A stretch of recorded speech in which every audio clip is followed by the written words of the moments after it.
Resident Evil 2 is not survival horror. It's an action game with horror aesthetics that just happens to reuse and update mechanics from its more survival-focused predecessor. But so we'll be on the same page, let's define what horror and survival mean in the context of this discussion. There are many types of horror, but at its core each one is still about power imbalance. The scales are not on your side to the point that you outright might feel powerless. Survival, on the other hand, is the aspect of resource conservation and strategizing. You can't succeed if you just willy-nilly use everything up to deal with the situation. The first Resident Evil game technically has enough weapons and ammo lying around so you could kill everyone. But it's spread out irregularly enough, especially if you're playing as Chris, that if you don't conserve your resources, you'll find yourself in a powerless situation. Yes, by the end it can transform into an outright action game, but that's a reward for proper resource management. By succeeding in the strategizing and survival aspect, you get rid of the horror and shift the power balance to your side. That's just the nature of combining the two principles together. It can be avoided, but that would require changing the supporting pillars. Resident Evil 2, on the other hand, showers you with resources from the get-go. It does increase the number of enemies per room from the average of 1-2 to an average of 3-4, and I have to admit that blowing up the heads of several zombies with a single shotgun round is satisfying. That said, with a couple of very specific exceptions, it gives you the tools to deal with absolutely every challenge before you encounter it, meaning you don't have to make any strategic decisions. In the first Resident Evil game, every time you entered a room with an enemy, particularly in the beginning of your first playthrough, you had to ask yourself a question: do you kill or avoid them? There is no such dilemma in Resident Evil 2. You kill them, that's the only right answer, as you don't ever have to be afraid about running out of resources at all, unless you decide to just not explore or interact with anything on your way to the next objective. But on your first playthrough, why would you? You still need to find key items anyway. If Resident Evil 1 would ever have a hallway with 6 zombies close to the beginning of the game, trying to kill them all would lead to a situation where you'd only get rid of 3 if you're lucky, and then will just remain without ammo for the foreseeable nearby future. While Resident Evil 2 is so generous with giving resources in advance that not only you can get rid of everyone, you will have enough left for one other crowd before the game throws in more ammo at you. There won't be any point further on when you might think, maybe I shouldn't have spent all those handgun bullets on those 6 zombies. So one can't even say if resource management exists as a pillar. At most, it transforms into item management, because you still have limited inventory space and a bunch of key items to worry about. But even that loses its relevance throughout the campaign. This fully changes the relationship that pillar had with the puzzle box one, especially with how that aspect was streamlined in the first place. Now it exists to propel you forward through various action and narrative scenarios, rather than have you figure out how to best manage the space and enemies within it, while going back and forth bringing items from one place to another. You might say that the pillar of tension is still present, but only insofar as any action and new enemy encounters create the feeling of tension, not the specific interplay between resource management and puzzles that would constantly challenge you on how risky or risk-averse you want to be. The only pillar that actually remains fully consistent with the previous title is that of knowledge. And that's because Resident Evil 2 doubles down on the replayability factor in many ways, but it's something that would be worthy of a separate, focused discussion. Still, while Resident Evil 2 is an action game that uses outright diametrically opposite to Resident Evil 1 underlying design principles, it wants to create the same kinds of feelings and emotions as the first game, just in a more fast-paced, more guided way. So, let's see how Resident Evil 2 tackles just that.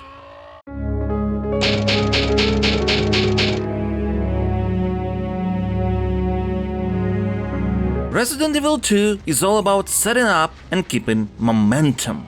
This doesn't mean non-stop action, mind you, but the player must always have a feeling of progressing and moving forward. Of course, this is pushed to the extreme the very first moment the gameplay starts. You are put in a situation where you're surrounded by zombies and have to find your way towards the police station, the mansion of this game, so to speak. It should be noted that ironically this is the only segment where you will really feel the lack of ammo, as you start with practically nothing and have to gather more on the way, creating that sensation of being overwhelmed with not enough resources, even though shortly after that's going to stop being the case. And while after the environments change from very linear and fast-paced to more open and exploratory, the principles don't become any less guided. Resident Evil 1 would push you indeed towards certain sections of the map in the beginning, particularly in Jill's campaign, to make sure you manage to wrap your head around the game's concepts if it's your first time playing. But there was also quite a lot of freedom. You could get several keys and crests from the get-go, depending on how you decide to explore the mansion. There is no such thing when you get to experience the police station your first time around. Technically, after you go through all the necessary cutscene introductions, both the left and right wings are available to you just like in the first game. In practice, you can't really do anything in the right half of the building to progress, except getting the map for the station, but even then, the password for the safe it's in is on the left side. And though after you get the map you will also see what doors are unlocked by which keys, a very helpful quality of life feature added to the sequel, the necessity of that is questionable given the structure. So you need to first explore the left side of the police station. Well, there's not that much to explore given that on the first floor outside of the corridors there is only 2 rooms you can visit, one of which is a safe room with a typewriter and item box. On the second floor, there's a corridor with a push-in puzzle, and by the way, you're going to encounter far less of those this time around, and also only a single room you can check, the STAR's office. There you can get a unicorn medal to use back in the main hall, so you backtrack and get your first key, which can be used only on 2 doors. One near the STAR's office and another on the way there. And only after this back and forth do you essentially open your first loop, but by that point you make almost the entirety of the West Wing except the library irrelevant. Well, in case you play as Claire, the operation room will still be relevant too. Now, this back and forth structure of the beginning may look rudimentary and boring when you just show it on a graph, but what Resident Evil 2 is really good at is setting up all these little moments to keep the pace up. Here the room is empty, but you will see a licker pass by a window. Here you actually meet it, and probably due to feeling threatened will run away to the next corridor, which is suspiciously empty. And it will stay so for now. When you get to the STAR's office, besides the unicorn medal, you will find a stronger weapon, which now you can use against the licker on the first floor to quickly dispose of them. And on your way back in that suspiciously empty corridor, zombies get their grabby hands through planked windows. And of course, with a newly received spade key, you can open the room you couldn't before and unlock the second floor of the East Wing. There, you'll find a sort of self-contained situation with a crashed helicopter on fire. Putting it out will allow you to get a second key, and now you can loop back to the West Wing and visit the last rooms you still have to search to receive an item needed to progress back on the right side of the station. While you don't have to worry about running out of bullets, a semblance of key item management is definitely a factor in the police station. Within its confines, you actually never have to worry about having more than 4 key items at the same time, usually less, and that's more than enough for your 8 inventory slots to handle. However, to escape the police station, you do need, depending on the character, either 4 electric plugs or 3 stones, one of which is broken into halves, and those can't be used until much later, thus forcing to stash them in the item box and creating the illusion of having to manage your items without actually making the same type of decisions as in Resident Evil 1. With not a lot of choices presented at any single moment in time, the amount of friction is vastly decreased, which is antithetic to the pillars of survival horror. But you do get the same feeling as in Resident Evil 1 of going through a looping and somewhat confusing building while being overwhelmed by zombies and other foes. And to keep that appearance up, Resident Evil 2 regularly changes enemy compositions in various rooms and corridors, like let's say replacing some zombies on the second floor main hall balconies with a licker. It all keeps moving at a pretty brisk pace. Resident Evil 2, like its predecessor, has a situation where you don't get the last key of the main building until exploring another smaller area. Unlike its predecessor though, that smaller area is far shorter, more linear, and once you get back, you only have a couple rooms to open on a single wing not far from each other, not the entire building. But it still gives an impression of an expanding puzzle box because one of those rooms houses the last item you need to solve a puzzle on the 3rd floor area above the library in the west wing, so you have to make a quick trek through the building anyway. And on an emotional level, that can feel like the same thing you've been doing in Resident Evil 1. Yeah, you can only really get one special key at a time, and only in very specific circumstances might have two in your possession for a short while before one of them gets discarded. But you're still searching for keys and opening new rooms to explore, even though the amount you have to open is far smaller than in the first game. The police station is much more guided and far less puzzle boxy than the mansion, but you still have to go back and forth through various loops to bring items to their respective keyholes. And yeah, on the way you can kill every enemy the first chance you meet them, but the game regularly repopulates environments with new monsters, so you can still be surprised and feel like danger lurks at every corner. Resident Evil 2 might lack the essence of a survival horror, but it sure goes all out to still provide that survival horror flavor. But probably what's most interesting is how the game handles its second half after you escape the police station. The first Resident Evil game by the end becomes far more linear. I already mentioned the pragmatic reason for that. If you succeed in the resource management goal, the game eventually won't be able to provide you with spaces where you have to make interesting decisions, since you'll be able to just kill everything. And if you didn't succeed in the resource management goal, well, you're going to have enough challenges anyway. So, increasing the pace and linearity of environments to get you to the finish line just makes sense for both potential scenarios. Resident Evil 2 also eventually starts making its environment smaller and less interconnected, although you still are going to find a couple loops there and there to alleviate the issues the guardhouse had. But if resource management is never really a thing in the first place, what's the point of linearity? Set pieces. The game knows you'll have enough resources to deal with what it throws at you regardless. But now, instead of creating the feeling of overcoming the horror as a reward for resource management, it creates the same feeling through set pieces. It throws one boss at you, then another, then another, then another. You have to deal with increasingly bigger challenges, and they're all put in different contexts. From a fight happening on an elevator to a giant crocodile chasing you through the sewers. And Resident Evil 2 understands that the mechanics are not really suited for complex bosses, so keeps the principle of them being fairly simplistic while avoiding the annoyances that the big fights in Resident Evil 1 had.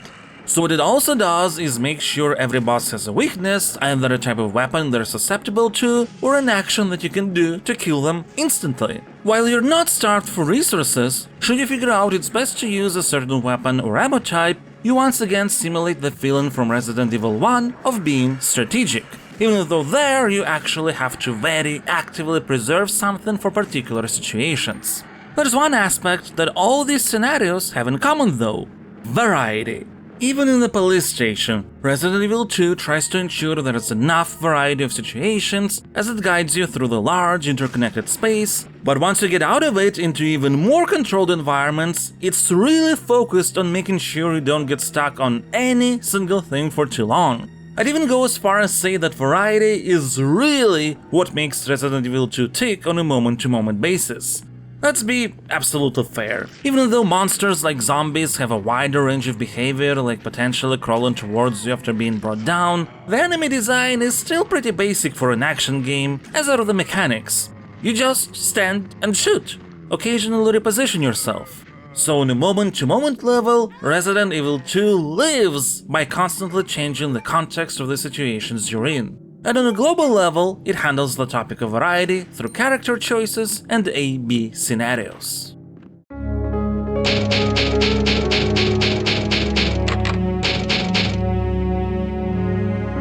The first Resident Evil game had two fully contradicting scenarios depending on whether you'd select Jill or Chris. So whose campaign is the canon one? Resident Evil 2's answer is yes. In other words, it's a mix where both Rebecca and Betty have participated in and survived the events of the game. I think that's a fine compromise.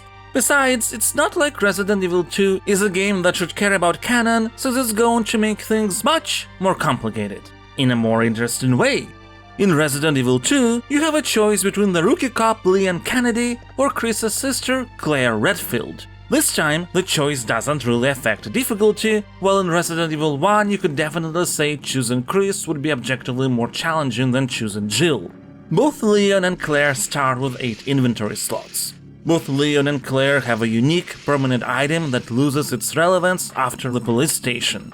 Leon has a lighter, which Claire has to find separately. Claire has a lockpick, so she doesn't need the several small keys Leon will find throughout his campaign. They have access to different weapons, but not in a way that one of them is at a disadvantage. Most important weapons for Leon are a pistol, a shotgun, and a magnum, and those can be upgraded if combined with special parts. Claire can't upgrade weapons, but her bowgun is great at dealing with hordes of zombies, while the grenade launcher is just a distinctly powerful weapon on its own. Oh, and unlike Resident Evil 1, you can change the launcher's ammo type at any moment, another very helpful quality of life feature.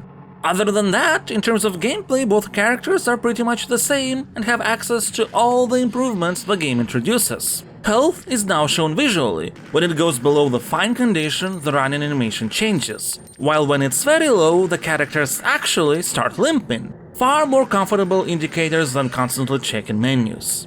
Both Leon and Claire can also push away zombies faster if you mash the various buttons on the controller. This might have been a feature in Resident Evil 1 as well, but if it was, it's really hard to tell due to lack of visual feedback.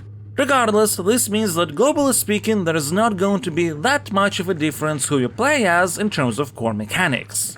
What makes the character choice aspect really stand out in Resident Evil 2 is the variety in gameplay and narrative events introduced not only through who you play as, but also in which order you play the campaigns. There are essentially 2 templates. One is character specific. For example, only Leon works with Ada Wong, a woman who says she's searching for her boyfriend John, but there is more behind her motivations. And only Claire will have as a main focus finding and taking care of the little girl Sherry Birkin. There are more examples of course, but these are the core ones. The other template is order specific. Scenario A is the one you will be completing first, and that's the one we've been discussing in the previous segments. Its main specificity is that you will enter the police station from the front, and the final boss is a mutated William Birkin, Sherry's father. In Scenario B, you enter the police station from the back, and your final boss will be a tyrant who also pesters you regularly throughout the campaign. These 2 templates are then combined into 4 possible actual scenarios known as Leon A, Leon B, Claire A, and Claire B. If you complete Leon A first, you will make a save continuing which will start Claire B, and vice versa. If you want to get the absolute full narrative picture possible, you do have to complete each pair, as there are world-building details that are available only in one of them. For example, in Leon B, it might not be exactly clear why the Tyrant has a beef against him and Ada, but in Claire B, it is made clear that he is after Sherry's pendant, which has the new G-Virus sample that Sherry keeps in Claire B, but Ada happens to get in Leon B. But even if you decide to complete only one pair of scenarios, you're still going to get a cohesive, singular narrative, which is probably the most impressive part of the whole structure. Story-wise, there are no direct contradictions between the A and B scenarios of each combination. More than that, they're specifically structured in such a way that they complete each other. For example, in Claire A, when you first encounter Sherry and follow her to the lounge, you will have a meeting with Leon, asking him if he has seen a little girl anywhere nearby. Claire, you made it! Yeah. Have you seen a little girl around here? Yeah, you just missed her. Who is she? I don't know. But it's too dangerous for her to stay here alone. Leon, I'll go look for her. You go and find us a way out of here. When you play Leon B, you will see Sherry running away and then have the same conversation with Claire. Hey! Wait!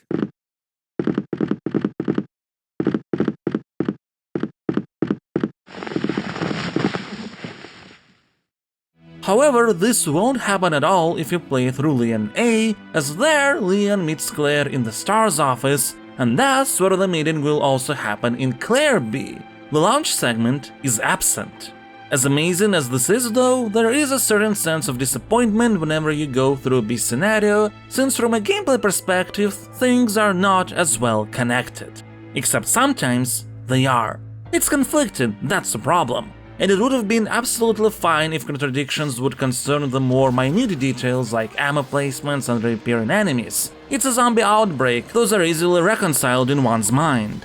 No, I'm talking about the big things. In the starting cutscene of the game, both Leon and Claire get separated as they have to leave the car before a truck crashes into them and explodes. In scenario A, you start on one side of the crash location and have to go through a gun shop to get to the police station. When you reach it, you'll eventually find yourself having to put out the fire from a crashed helicopter, a situation I've mentioned before.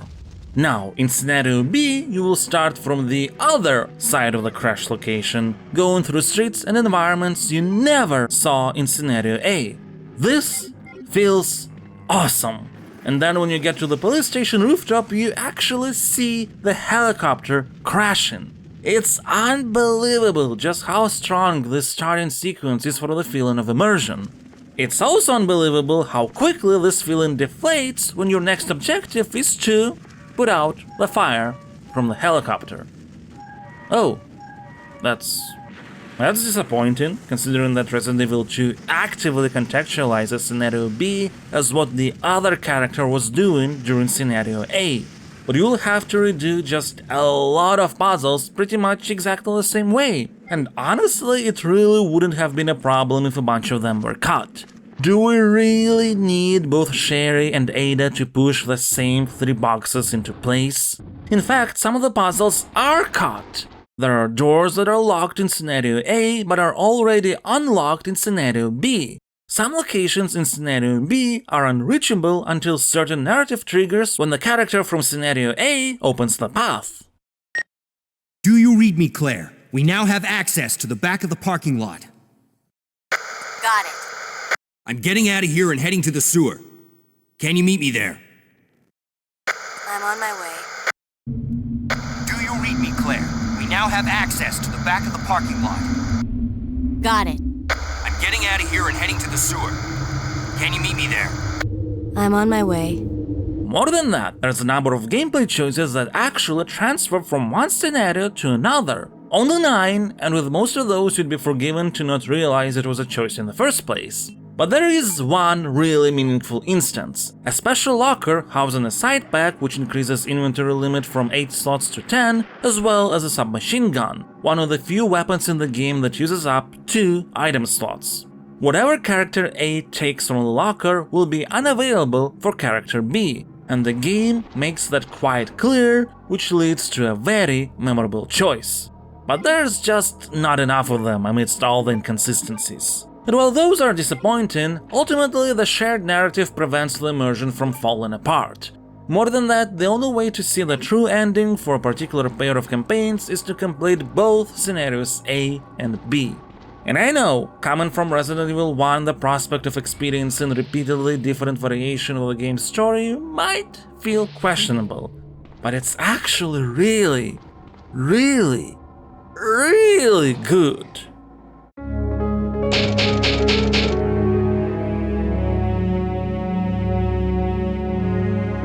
Resident Evil 2 understands that in a game like this, what really matters is the characters. The plot may be straightforward, but as long as you care about the participants or at the very least find them interesting, it will work. In the case of our main playable cast, the game achieves that by providing them with 2 layers. A personal goal and something that deters from it which still shows their inner strength. Leon is a rookie cop and all he wants is to help people, even when they never listen to him. Where are you going, Ada? To the chemical plant. I have a feeling that's where I'll find John. Ada! Wait! Hey!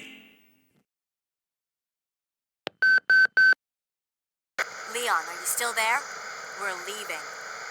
Are you crazy? The streets are still crawling with zombies. It'll be all right, trust me. We found a way to the sewer. Follow us later. Claire! Claire! Wait! Man, why doesn't anyone ever listen to me? What deters him is obviously the T-virus zombie outbreak ravaging Raccoon City. People keep dying on him, but he still tries to save and protect everyone he meets, even if they're not the best people to be around. Get out of here before you lead it right to me. Hey, I'm not going anywhere. I'm the only cop left alive in this building. What? Look, if you want to live, then you're gonna have to leave with me. Claire is looking for her brother Chris from the first game, but he's nowhere to be found since he decided to fly to the main HQ of Umbrella in Europe. She could just follow him, but she's not going to leave other survivors like Sherry in danger. Isn't this... That's okay. You keep it. I'm sure it'll keep you safe. Wait here for me, okay? I'm going back to look for your mom. Thanks, Claire. Even though I'm an only child, neither of my parents ever spent much time with me because of their work. But now that you're with me, I finally have someone to rely upon. Sherry. Which leads us to the rest of the cast, where each also has two layers to their personalities. Once again, a personal goal, but also a secret. This doesn't necessarily mean that they're actively withholding something, just an element underneath the surface. So if you take Sherry Birkin for example, she's a little girl that just wants to find her parents who happen to be working for Umbrella. But it turns out her parents are the ones responsible for the new G-virus in the first place. William Birkin in turn wants to prevent Umbrella HQ from stealing his work. And he's so adamant about it that not only him resisting is what caused the T-virus to spread around the population through rats, but he's also willing to inject himself with the G-virus to stop Umbrella transforming himself into a grotesque monster. A monster that his wife Annette is all too willing to protect. Her secret is that she cares about the G-virus more than she does about her daughter, to the point that she has hidden a sample in Sherry's pendant, unwittingly making anyone having that pendant a target for the tyrant Umbrella has sent to retrieve it. But there are other parties involved too. Ada Wong is searching for her boyfriend John, a premise that's based on such a random puzzle from the first Resident Evil that unless you already know who Ada is, there is no reason to doubt her story. But in fact, she was sent by another organization to also retrieve the G-virus.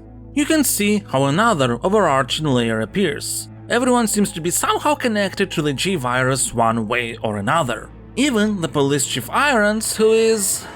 well, let's just say he's incredibly messed up. What makes him really fascinating is that he's at the core of the entire environment setup in the game, something that Resident Evil 1 didn't have in its original release. It was just general entities responsible. But in Resident Evil 2, the entire convoluted setup of the police station is being attributed to Chief Irons. His workers already found it weird that he keeps ordering and placing various art objects all over the station, but what he's really doing is hiding the pathway to Birkin's secret research facilities for which he's taking bribes. More than just being a corrupt official though, he's a lunatic. Being the primary suspect in 2 cases of rape during his younger years while avoiding conviction, it doesn't become much of a surprise that after everything went to shit in Raccoon City, not only he's willing to hunt down any last survivors, but also he is particularly interested in re-engaging with his taxidermy hobby. Just look at her. She was a true beauty. Her skin nothing short of perfection. Yeah, I don't think we want to know for which purposes exactly. The outline of Resident Evil's 2 plot is exceptionally simple. Pretty much every resident is a zombie and you need to try and escape the city while on the way destroying whatever's responsible for the outbreak to make sure it doesn't spread. That's it, and that's what happens regardless of which order you complete the scenarios in. But the characters actually add quite a lot of depth to that very simple outline, creating some really memorable and dramatic experiences, particularly when you're summing up everything that's going on in Leon's and Claire's campaigns. I do have to say that in terms of overall drama, the combination Claire A and Leon B works much better. Whoever goes through scenario A has more interactions with William Birkin's various mutated forms. And while the tyrant hunting for Sherry in Claire B is also suspenseful, Making the focus of the story William trying to inject the virus into Sherry and then creating a vaccine for her is more compelling from a thematic perspective, considering the family ties. And in scenario B, whoever has to fight the tyrant in his final form gets assistance from Ada after she faked her death. She throws in a rocket launcher for the main characters to use. If you play as Claire, she obviously doesn't know who it is. Here, use this! Who are you? But should we play as Leon in the B scenario, it once again becomes more compelling. Here, use this! Ada, is that you? Ada!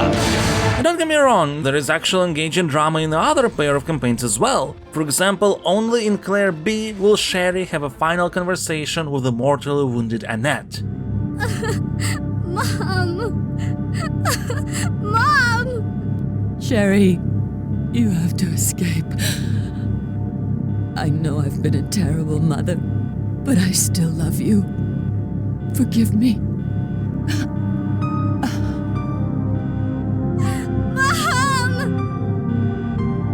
But then in Leon B, you have to carry infected Sherry to the train while Claire is busy preparing a vaccine, making it feel like the two are actually working towards a common goal by the end. Something that's missing in the Leon A, Claire B scenario. Now, if you've watched my Resident Evil 1 review, you might have noticed that all this time I have been suspiciously silent about the aspects of actual dialogue writing and voice acting. And that's because it's actually good here. Is it without issues? No. It's over. No. I have to find my brother. You're right. This is just the beginning. Look, Ada, in contrast to her final scene with Leon A, openly declaring her love in Leon B, will never not be strange. Leon, please, escape. No. We're a team. I can't just leave you behind. I'm just a woman who fell in love with you. Nothing more. Lady, you've known the guy for several hours. Subtlety works better here.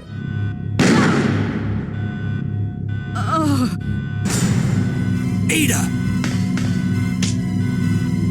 Ada! I've got you. Don't give up.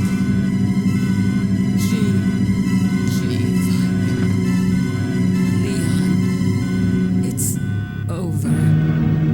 Just let me go. Shut up. You're gonna make it. It's too late, Leon. We both know it. No! I promised you that we would escape. You just have to help me out here. I really wanted to escape with you, Leon. Escape from everything. Goodbye.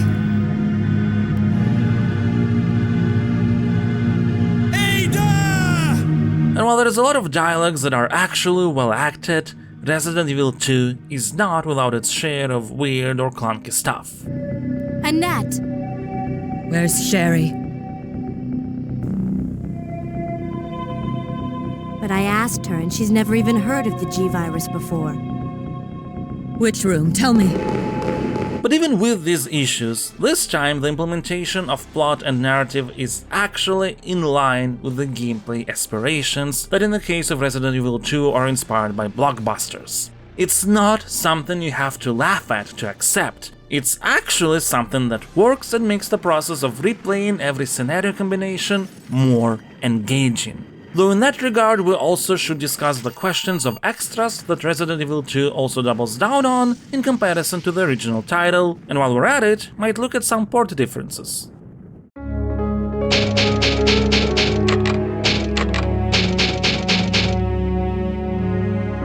Resident Evil 2 really focuses on the aspect of challenging oneself with the help of the knowledge you have of the game.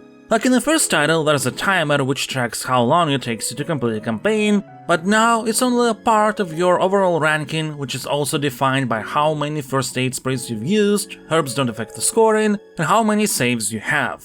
Obviously, the higher the rank you're going for, the less of each element you have to do. The game also employs a different way to get bonus outfits. Now you don't just receive a key after completing it once, but actually have to reach the police station without picking up anything on the way, and this will spawn the zombie of Star's helicopter pirate Brad Vickers. And only after killing him will you get the key. Both of these aspects have something in common. You purposefully limit yourself to get a bonus you're interested in, be it a costume or a ranking. Now, while this obviously doesn't change the overall design principles of Resident Evil 2, this sort of self-imposed challenge does actually bring back some elements of resource management and tension from the first game, since you have to actively ignore certain locations or items in the name of speed and efficiency. And getting to low health when going for an A ranking run is particularly tense, since while there is some leeway in terms of how much healing or saving you can do, you still have to make a choice and use your knowledge of the game for the best pathfinding, as limited as that is in the comparison to the first game. Though you have to make absolutely no saves if you're interested in the Gatling gun. Rewarding completing a challenge with absolutely game-breaking elements is still compelling. But those aren't the only unlockables Resident Evil 2 has. First, there's the fourth Survivor minigame where you play as Umbrella Agent Hunk trying to escape a massive amount of enemies with only a limited supply of weapons and ammunition. Technically, it's a short 10-15 minute scenario, but it's actually quite an interesting challenge since the enemies are many and there are no pickups along the way, so you have to make do with what you have. And if you're persistent, you unlock the Tofu Survivor, which is the same scenario but with a tofu instead of Hunk. Oh, and you will have only the Steel Shitty Knife as a weapon.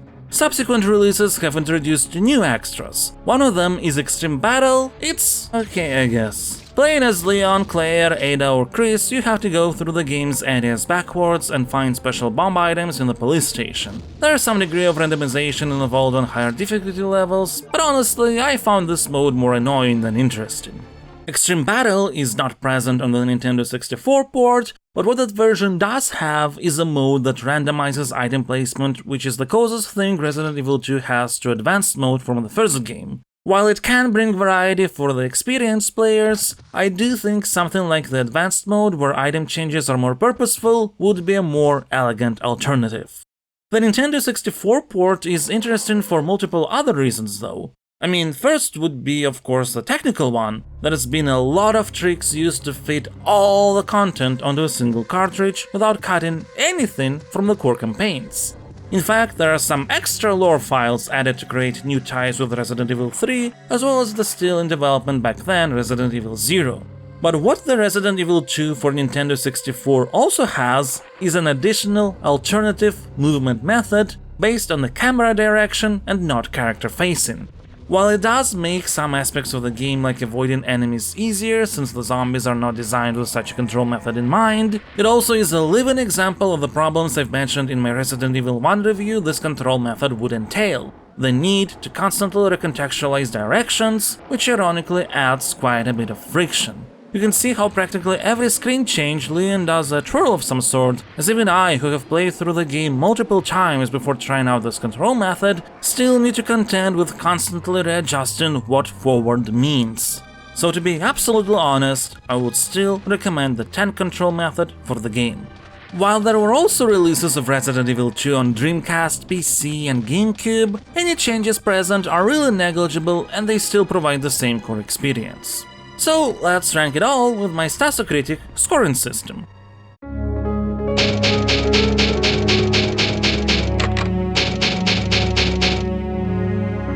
Stasocritic is divided into 5 different categories of various weights, each is scored from 0 to 10 based on specific criteria for each possible number. The first category is design, which has the biggest weight, that of 4, since how a game is played and structured is what defines our experience the most. And I will assign a 9. While Resident Evil 2 is an action game with a survival horror flavor rather than actual horror, that doesn't mean it's a bad action game. In fact, it's very well structured, paced, with a lot of varied encounters that take into account the seemingly unfitting for an action title mechanics and don't try to create challenges for which they wouldn't be suited for. At the same time, the reason why this is not a 10 is because there actually are aspects that I haven't mentioned since they don't really matter for the game at large, but do matter for scoring. Sometimes the survival horror sensibilities do try to seep into Resident Evil 2 and they just don't fit. A good example are the lickers. These have amazing visual design and actually a pretty particular specificity. They are blind, so focus on just hearing you. That's a survival horror design. And you'd be forgiven for not realizing walking is a valid strategy because there's barely any reason to actually try to stealth your way through when you can just kill them, even in the playthroughs where you tend to challenge yourself by going for higher ranks. Some hallways have lots of zombies and that is sort of pointless since there's barely any thought process or repercussions in killing them all. The tyrant that hunts you in Scenario B very quickly stops feeling menacing. Again, his design feels like it should challenge your resource management skills in a survival horror game, but you don't need them to take care of him every encounter since you'll have just tons of ammo. But there's a reason I haven't mentioned these kinds of issues in my core analysis. In the context of the game, they really are negligible, even though sadly there's enough of them to prevent me from assigning a 10. Next, we have emotions, a category with a weight of 3 that's all about personal feelings. Here, I will also assign a 9. Resident Evil 2 has been a blast. Its scenario structure, where you combine all the narrative dots together in your head, creates a very special kind of experience. And playing every new campaign variation while attempting to improve your rank has been nothing less than enjoyable. The thing that's missing for a 10 is the gameplay connection between A and B scenarios. Every campaign is a great roller coaster on its own, but also not enough is done dramatically to really heighten the experience. Killing advanced lickers with a submachine gun or disabling the tyrant in several shotgun shots does only so much to one's emotional state. Again, gameplay-wise, the strength of Resident Evil 2 is variety, not mechanical depth. But I won't lie, the moment when I saw the helicopter crash for the first time when I was going through a B scenario was so amazing! And then the disappointment when I realized I need to find a valve and put out the helicopter fire, which is the exact same thing I had to do in Scenario A, was so palpable that it just left a sour taste for the entirety of the experience that honestly wouldn't have been there if Resident Evil 2 would go with a bunch of obviously contradicting scenarios without any pretense of being connected. But A and B scenarios are connected, and while the narrative connections are very cool, they're not enough to outlevel the gameplay contradictions for me. This aspect is also one that greatly influences the category of cohesion, which has a weight of 2 and is all about how well the different facets of a game are connected together to create a singular experience. Here, I will assign an 8. For the most part, it's really just a matter of how the game positions these scenarios. An 8 is still a really good score that takes into account how well Resident Evil 2 brings its world building, environments, characters, and gameplay situations together, regardless of the faults in the A-B campaign paradigm. And as we have just recently discussed, it's very strong in the contextual department, which is a category where I will assign a 9. I've already explained why the characters are very interesting, why the world-building aspects work, and how it all enhances a plot that's simple but it doesn't need to be complex in the first place. Chief Irons is a particularly harrowing villain because he doesn't have any grand plan, desire for world domination, or something ambitious like that. He's just a very sick man who managed to get away with a lot of awful acts in his life.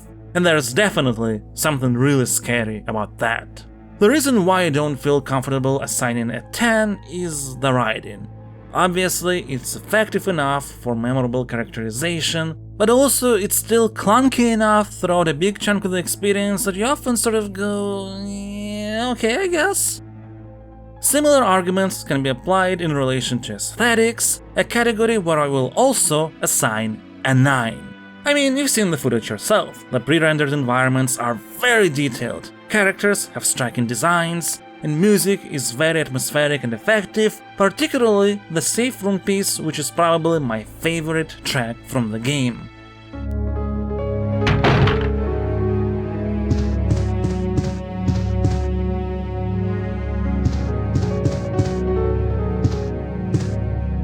But then, there is the acting, which is not bad, but, like the writing, sadly it also is consistently weird enough that you sort of go, yeah, okay, I guess. I suppose the irony is that when quality overall increases, flaws stand out more. Still, all this means that when the scores and their weights are taken together, Resident Evil 2 will get a final Stasocritic rating of 88. It's a really great game. The criteria of the scoring system are such that it's very difficult to get to the score of 90, so the fact that Resident Evil 2 has done that is a testament to its quality even after all this time since its release. A true classic that you won't regret trying out. Resident Evil 2 has absolutely zero connection to the notion of survival horror. It says it is, it welcomes you to the world of survival horror, but that's nothing more than flavor to its admittedly unique, thanks to the mechanics involved, kind of action experience. Still, that doesn't take anything away from the quality of the game, and there's no reason not to enjoy it.